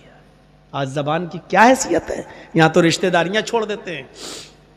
अच्छा रिश्ता दिख गया अमीर, तो लड़की वाला इस लड़के को छोड़ देता है, नहीं अब दूसरा हमें सरकारी सर्विस वाला मिल गया, इस लड़के में ऐप निकाल देगा और दूसरे को। वादा वादा होता है, जबान जबान होती है। वादा खिलाफी करने वाला मोमिन नहीं होता है, मुनाफिक होता है। मुनाफिक। हजरत उमर फारूक ने जब हरमुजान से कहा, तेरी सजा है कत्ल, तुझे कत्ल करूंगा, कत्ल के लिए उसको लाया गया। कहा, आखिरी तमन्ना बोल। कहने लगा, उमर आखिरी तमन्ना यह है कि तू अपने हाथ से मुझे पानी दे और मैं पानी पीना चाहता हूँ। हजरत उमर ने कहा, चलो, हम तो सोचे थे बड़ी मुश्किल तमन्ना करेगा, हार्ड। ले पानी लाए और उसको दे दिया, ले पानी पी। हंसने लगा। हजरत उमर ने कहा, ज्यादा मत हंस, पानी पीने के बाद तेरी गर्दन अभी यहाँ पड़ी होगी। हंस रहा है। उसने कहा, हाँ पी रहा हूँ। ऐसे पानी का गिलास मुंह तक ले गया, ऐसे हटा लिया, फिर मुंह तक ले गया, फिर पीता, मुंह तक ले गया, फिर हटा के उमर की तलवार देखता। उमर कहते, क्या हुआ, पानी पी, क्यों ड्रामा कर रहा है, नौटंकी क्यों कर रहा है, पानी जल्दी पी, तुझे फिर कत्ल किया जाए, वरना कहेगा कि उमर ने पानी भी नहीं पीने दिया। कहा कि उमर डरता हूं कहीं तू वादा खिलाफी ना कर जाए। कहा, कैसी वादा खिलाफी, मैंने पानी मांगा, कहीं ऐसा ना हो कि मैं पानी पीने लगूं और मैं पूरा पानी पी भी ना सकूं और तू मेरी गर्दन उड़ा दे। डरता हूं इस बात से, इसलिए मैं डर रहा हूं कहीं तेरी तलवार मेरी गर्दन पे ना चल जाए। हजरत उमर ने कहा, तू तो जानता है कि मुसलमान कभी झूठ नहीं बोलता और कभी वादा खिलाफी नहीं करता। आए हरमुजान, मैं तुझसे वादा करता हूं, और एक मुसलमान का वादा है, एक मोमिन का वादा है कि जब तक तू उस पानी को पी नहीं लेगा जो तेरे हाथ में है, मैं तेरी गर्दन पर तलवार नहीं चलाऊंगा। उसने पानी का गिलास उठाकर फेंक दिया, हंसने लगा। हजरत उमर ने कहा, ये पानी क्यों फेंका, हंस रहा है। कहा, उमर मैं जानता हूं कि मुसलमान कभी झूठ नहीं बोलता और मुसलमान कभी वादा खिलाफी भी नहीं करता। अभी अभी आपने मुझसे वादा किया कि जब तक तू उस पानी को पी नहीं लेगा जो तेरे हाथ में है, मैं तेरी गर्दन पर तलवार नहीं चलाऊंगा। ना मैं वो पानी पीऊंगा, ना तेरी तलवार मेरी गर्दन पर चलेगी। मैं पानी पीऊंगा ही नहीं वो जो तूने मेरे हाथ में दिया था, पानी मैंने फेंक दिया। ना मैं पानी पीऊंगा और ना तेरी तलवार मेरी गर्दन पे चलेगी। मैं जानता हूं कि मुसलमान कभी वादा खिलाफी नहीं करता। हजरत उमर ने कहा, मैं अपना वादा पूरा करता हूं। लोगों, छोड़ दो इसको, जाने दो इसको। मुझे डर है कि अगर वादा खिलाफी करके इसको मार दिया मैंने, तो अल्लाह के यहाँ कहीं मुनाफिक बनकर न उठ जाऊं। जाने दो इसको। लेकिन हरमुजान भी देखता है, हज़रत उमर ने अपना वादा पूरा किया तो मुसलमान वादे के कितने पक्के हैं। हरमुजान वहीं पर इस्लाम कबूल कर लेता है और कहता, अशहदु अल्ला इलाहा इल्लल्लाह व अशहदु अन्न मुहम्मदन अब्दुहु व रसूलुहु। पढ़िए अल फारूक अल्लामा शिबली की। मेरे प्यारे साथियों, उमर ने अपना वादा निभाया। अब्दुल्ला इब्ने उमर, यही उमर के बेटे अब्दुल्ला, जब इनके इंतकाल का वक्त आया, आखिरी वक्त था, कहने लगे फला नौजवान को बुलाओ। लोगों ने कहा बहुत दूर रहता है, कहा जल्दी बुलाओ। कहा क्या हुआ? बहुत दूर से बुलाने जाना पड़ेगा, उसको आने तक पता नहीं आपकी तबीयत और न बिगड़ जाए। कहते मैं जानता हूं कि मैं जांकनी के आलम में हूं, मैं जानता हूं कि मैं मरजुल मौत में मुब्तला हूं, मैं जानता हूं कि अब मेरे पास ज्यादा वक्त नहीं है, लेकिन उस नौजवान को लेकर आओ। मैंने उस नौजवान से वादा किया था, आए नौजवान, जब मेरी बेटी बालिग हो जाएगी, बैचलर हो जाएगी, तो मैं अपनी बेटी की शादी तुम्हारे साथ कर दूंगा, मैं अपनी बेटी का निकाह तुम्हारे साथ कर दूंगा। मेरी बेटी बालिग हो चुकी है, मैं अपना वादा पूरा करना चाहता हूं। ये वादा पूरा करने से पहले नहीं चाहता हूं कि मेरी रूह निकले। आए लोगों, उस नौजवान को बुलाकर लाओ, अगर मेरी जिंदगी में आ गया तो मैं अपना वादा पूरा कर दूंगा, और अगर उस नौजवान के आने से पहले मैं मर जाऊं, मेरा इंतकाल हो जाए, तो मैं इजाज़त दे के जा रहा हूं कि मेरी बेटी का निकाह उस नौजवान से कर देना। मैंने इजाज़त दे दी है। ऐसे वादे के पूरा करने वाले लोग थे। इंतकाल के वक्त भी अपना वादा याद आ रहा है। और आखिरी चीज़, सर्दियों की इस ठंडी रात में मेरे भाइयों, इज़ा तुमिना खाना, जब उसके पास अमानत रखी जाती है तो खयानत कर जाता है। एक वाकया सुनाऊंगा मेरे भाइयों, दिलचस्प है, मेरी मां बहनों जरा गौर से सुनिए, तुम्हारे मतलब का है। मक्के के अंदर इस वाकये को इब्ने रजब हम्बली रहमतुल्लाह अलैह ने अपनी किताब तबकात हनाबिला के अंदर नकल किया है। तबकात हनाबिला के अंदर मक्के के अंदर एक नौजवान काम करता था, बेचारा मजदूरी काम करता था, बड़ा गरीब था, तंगदस्त था, कमाता था तो खा लेता था, नहीं कमाता था तो मस्जिद के दरवाजे पर बैठ जाता था, कोई भूखा देखता था खिला देता था, बड़ा तंगदस्त, बड़ा गरीब था।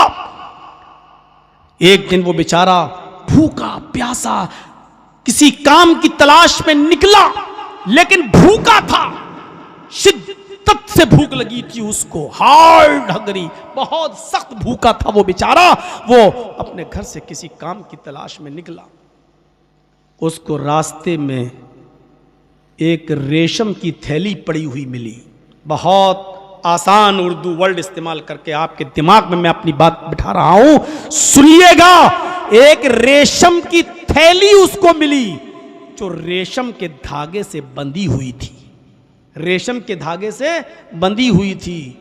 उसने उस रेशम की थैली को उठा लिया, उसने रेशम के धागे को खोल के देखा तो सोच भी नहीं सकता था इतनी कीमती चीज उसके अंदर रेशम की थैली में रखी हुई है। कीमती चीज, मोतियों का बेशकीमती हार, बेशकीमती, आज के इस मौजूदा जमाने में लाखों रुपए की उसकी कीमत, बेशकीमती मोतियों का हार उसके चश्मे तसव्वुर ने कभी नहीं देखा था, सोचा भी नहीं था उसने कि हमें इतनी कीमती चीज मिल जाएगी। उसने उस रेशम की थैली को रेशम के धागे से बांधा और जाकर अपने घर गया और उस रेशम की थैली को रख दिया। सोचने लगा कि चलो अब मेरे दिन फिर जाएंगे, गरीबी दूर हो जाएगी, चलते हैं, चलो अभी तो नहीं बेचेंगे, जब मौका आएगा तब देखेंगे, अभी फिर कमाने के लिए जाते हैं।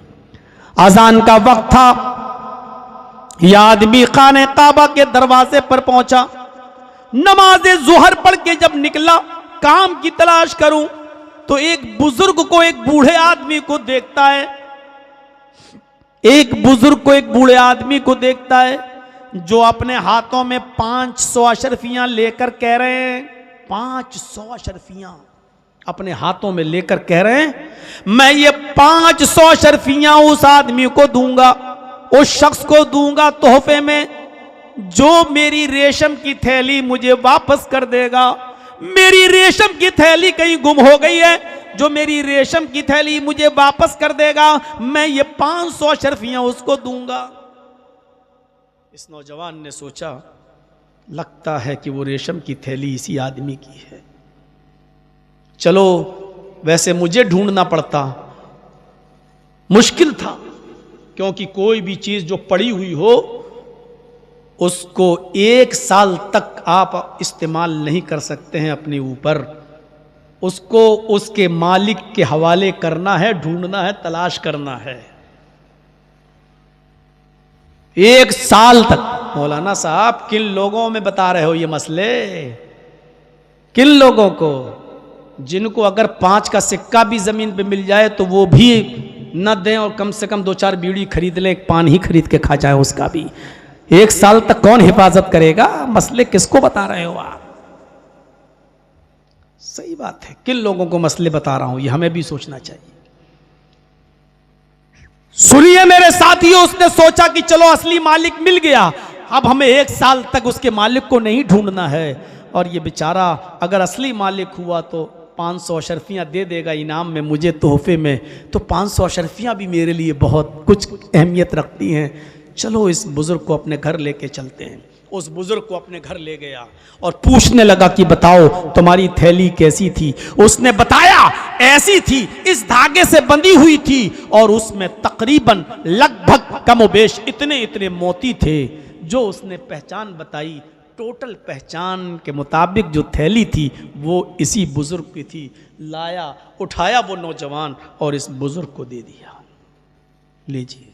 उस बुज़ुर्ग ने देखा, नौजवान अल्लाह तुम्हें जज़ाए खैर दे, तुमने मुझे मेरी अमानत वापस कर दी। अब वादे के मुताबिक ये 500 अशरफिया मैं तुम्हें देता हूं, लो तुम इसको ले लो। इस नौजवान ने कहा कि बुजुर्गवार,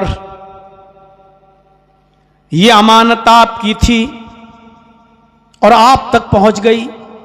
मैंने आपके घर में कोई मेहनत तो नहीं की, मजदूरी तो नहीं की, कोई काम तो नहीं किया। ये 500 अशरफिया मुझे किस बात की दे रहे हैं?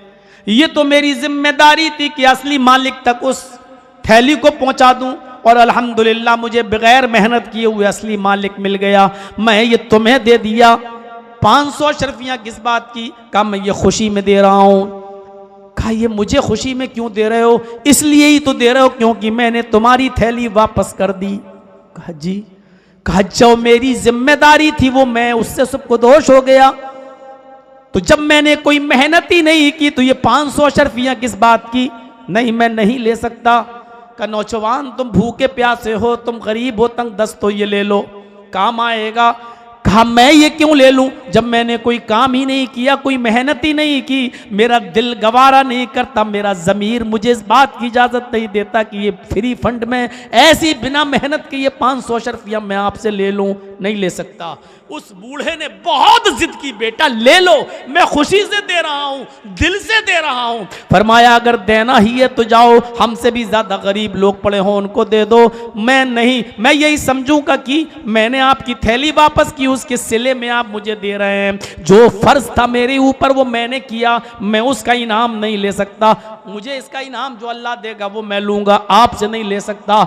इस नौजवान ने भूखा प्यासा, तंगदस्त, फकीर, मोहताज और कल्लाश होने के बावजूद भी 500 अशरफियाँ नहीं ली। वो बूढ़ा बेचारा मजबूर होकर 500 अशरफियाँ लेकर चला आया और हज करने आया था या उम्रा। उसके बाद वो अपनी बस्ती में लौट के चला गया। 4, 5, 6 साल गुजरे, 10 इतने ही गुजरे होंगे बस। 4, 5 साल का अरसा गुजरा। मक्के में कहत पड़ गया, ये और भूखा रहने लगा। अब इसने सोचा कि चलो अब यहां से गुजर जाते हैं और अपनी बस्ती, अपने मुल्क चलते हैं। यहां जैसा कमा रहा हूं इससे तो अच्छा मुझे मेरे मुल्क में मजदूरी मिल जाती है, चलें हम अपने मुल्क की तरफ चलें। ये बेचारा साहिल समंदर पर आता है, समंदर के किनारे पे आता है और अपने वतन जाने के लिए कश्ती में सवार हो जाता है। कश्ती समंदर में चलने लगती है, कश्ती समंदर में चलने लगती है और जब बीचों बीच समंदर में बीचों बीच सी में पहुंचती है, बीचों बीच समंदर में पहुंचती है तो कश्ती टूट जाती है। एक तूफान आता है और कश्ती टूट जाती है। इस नौजवान का नाम है अबू बकर, काजी अबू बकर मोहम्मद इब्ने अब्दुल बाकी। इस नौजवान का नाम है अबू बकर मोहम्मद। इसकी इसके बाप का नाम है अब्दुल बाकी, इसलिए पूरा नाम है काजी अबू बकर मोहम्मद इब्न अब्दुल बाकी। आगे इसके अल्फाज सुनिए, बताता है कि पूरी कश्ती टूट जाती है और एक एक करके सारे सवारी पैसेंजर जो उस कश्ती में बैठे हुए थे सब डूब जाते हैं, डूब कर मर जाते हैं। अल्लाह ताला ने मुझे बचा लिया। और कैसे बचाया? जो कश्ती टूटी थी उसी के लकड़ी के तख्ते पर मैं बैठा रहा। मैं जिस तख्ते पर बैठा था उसी पर बैठा रहा। समंदर की मौजें और लहरें उस तख्ते को कभी दाएं ले जाती, कभी बाएं ले जाती। 2 दिन 2 रातें मुसलसल मैं उसी समंदर की लहरों में और मौजों में रहा, थपेड़े खाता रहा। तीसरे दिन इन मौजों ने मुझे ऐसी जगह पर छोड़ दिया जहां एक जजीरा था, एक चट्टान थी। मैं वहां पहुंच गया, दाएं बाएं देखा, कुछ नहीं, एक जजीरा दिखाई दिया। मैं वहां जाकर बैठ गया। थोड़ी देर के लिए मैं उस जजीरे पे बैठा तो मुझे आजान की आवाज सुनाई दी। मैंने उस आजान की आवाज पर गौर किया तो समझ गया कि इस जगह से आवाज आ रही है, इसका मतलब यह है कि मुसलमानों की यहां कोई बस्ती आबाद है। मैं उसी आजान की सिमत जाने लगा। जब मैं मस्जिद में पहुंचा, वुजू बनाकर मैंने भी नमाज पढ़ ली। उसके बाद मैं उसी मस्जिद में बैठकर कुरान की तिलावत करने लगा। मैं अजनबी आदमी था। उस गांव के लोग मेरे लिए खाना ले आए, मैंने खाना खा लिया। मुझे कुरान पढ़ते हुए देखा तो कहने लगे कि क्या तुम कुरान भी पढ़ना जानते हो? मैंने कहा अल्हम्दुलिल्लाह। बस्ती वालों ने कहा हमारे बच्चों को, हमारे बड़े बुजुर्गों को यहां कुरान पढ़ना नहीं आता, तुम उनको कुरान पढ़ना सिखा दो। मैंने कहा बड़ी अच्छी बात है, मैं सिखा दूंगा। मैं उस बस्ती में, उस मस्जिद में रहने लगा और वहां के लोगों को, बच्चों को, नौजवानों को, बुजुर्गों को, बूढ़ों को मैं कुरान पढ़ाने लगा। उन लोगों ने मेरी आओ भगत की, मुझे रहने के लिए एक अलग रूम दे दिया, खाना पानी लाने लगे, मुझे तोहफे तहाइफ से नवाजने लगे। 3-4 महीने गुजर जाने के बाद उन लोगों ने मुझे कुछ लिखते हुए देखा तो कहने लगे क्या तुम लिखना भी जानते हो? मैंने कहा अल्हम्दुलिल्लाह, मैं खत्तात भी हूं, मैं राइटर भी हूं। उन लोगों ने कहा मुझे लिखना भी सिखा दो। हमने उन लोगों को लिखना भी सिखा दिया। 1-2 महीने और गुजर गए। उन लोगों ने कहा तुम नौजवान हो, अच्छी खासी उम्र हो चुकी है तुम्हारी और तुम्हें तुम्हारी बस्ती का पता भी नहीं कि तुम यहां आए हो, तुम्हारी बस्ती कहां है, तुम्हें यह भी पता नहीं है। इसलिए मैं चाहता हूं कि हमारे यहां एक बहुत ही गरीब यतीम बच्ची रहती है, मैं उस यतीम बच्ची का निकाह तुम्हारे साथ कर दूं। बहुत गरीब है, यतीम बच्ची है लेकिन बड़ी दीनदार है, मैं उस यतीम बच्ची का निकाह आपके साथ कर दूं। मैंने मना किया लेकिन उन लोगों ने इसरार किया तो मैंने भी इनकार फिर ज्यादा नहीं किया। उन लोगों ने उस गरीब और यतीम बच्ची का निकाह मेरे साथ कर दिया और जब वो मेरे पास पहुंचाई गई, उसकी रुखसती हुई, उसकी विदा हुई, जब वो मेरे पास लाई गई और इशा की नमाज पढ़ने के बाद जब मैं शब उरूसी में पहुंचा, अपनी बीवी के पास पहुंचा तो मेरी नजर उसके चेहरे से हटते हुए उसके गले के ऊपर गई और गले पर जाकर अटक गई। उसके गले में मैंने मोतियों का एक हार देखा, उसके गले में मैंने बहुत कीमती मोतियों का हार देखा। मैं उस हार को बार बार देखने लगा। मेरी वो बीवी भी नाराज होने लगी। एक हसीनो जमील खूबसूरत बीवी आपके पास बैठी है और आप हैं जो मेरे हार को देख के चले जा रहे हैं, बड़े लालची लगते हैं। मेरे इस हार की कीमती हार पर आपकी नजर पड़ रही है, आप मुझे नहीं देख रहे हैं और इस हार की तरफ नजर डाल रहे हैं, बड़े अजीब इंसान हैं आप। मैंने कहा मेरी बीवी नाराज मत होइए, मैं इस हार को इसलिए देख रहा हूं कि आज से चंद साल पहले ऐसा ही एक हार मुझे मक्का मुआज़िमा में मिला था। इसी हार की तरह, बल्कि हूबहू सेम टू सेम यही हार, बल्कि यही हार मुझे मक्का मुआज़िमा में मिला था। इस हार के मालिक एक बुजुर्ग थे, वो चीख चीख कर कह रहे थे कि मैं 500 अशरफियां उसको दूंगा जो ये मेरी अमानत मुझे वापस कर देगा। मैं उनको घर तक ले गया, मैंने उनकी अमानत वापस कर दी। 1000 मर्तबा उन्होंने मेरे हाथ में 500 अशरफियां रखी, लेकिन मेरे ज़मीर ने गवारा नहीं किया। मैं गुर्बत में पलना गवारा कर लिया, लेकिन मैंने उनसे 500 अशरफियां नहीं ली, मैंने उनको रुखसत कर दिया। मेरी बीवी, मुझे ये वही हार लगता है। मेरी जबान से जब उसने ये वर्ड्स सुने, ये जुमले सुने, तो जोर जोर से चीखने लगी, सुबहान अल्लाह, सुबहान अल्लाह। हाय मेरे प्यारे शौहर, ये वही हार है, आपने बिल्कुल सही पहचाना है।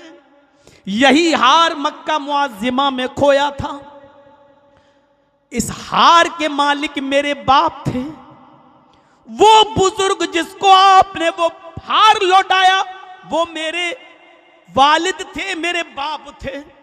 वो हज करके उम्रा करके जब वापस आए इस बस्ती में, तो 4-5 साल जिंदा रहे, लेकिन वो एक ही जुमला चीख चीख कर कहते थे कि अल्लाह, उस ईमानदार नौजवान को किसी तरह मेरी बस्ती तक पहुंचा दे, किसी तरह मेरे गांव तक पहुंचा दे, किसी तरह उसका इंतजाम मेरी बस्ती तक आने तक कर दे, ताकि मैं अपनी बेटी का निकाह उसके साथ कर दूं। क्योंकि मैंने पूरी बस्ती में और पूरी दुनिया में सबसे ज्यादा अमानतदार और नेक नौजवान अगर देखा है तो उसी को देखा है, उसी को पाया है, जिसने बिना लालच मेरा हार मुझे वापस कर दिया।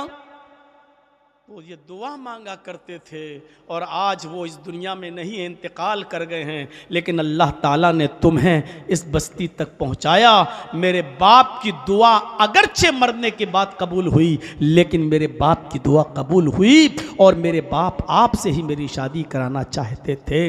ये नौजवान की बात जब पूरे बस्ती में फैली तो लोगों ने बताया कि मैंने उस बुजुर्ग को कई मर्तबा नमाज के बाद ये कहते हुए सुना, आय अल्लाह, उस नौजवान को किसी तरह इस बस्ती तक पहुंचा दे जिसने मेरा हार वापस किया था, ताकि मैं अपनी बेटी का निकाह उसके साथ कर दूं।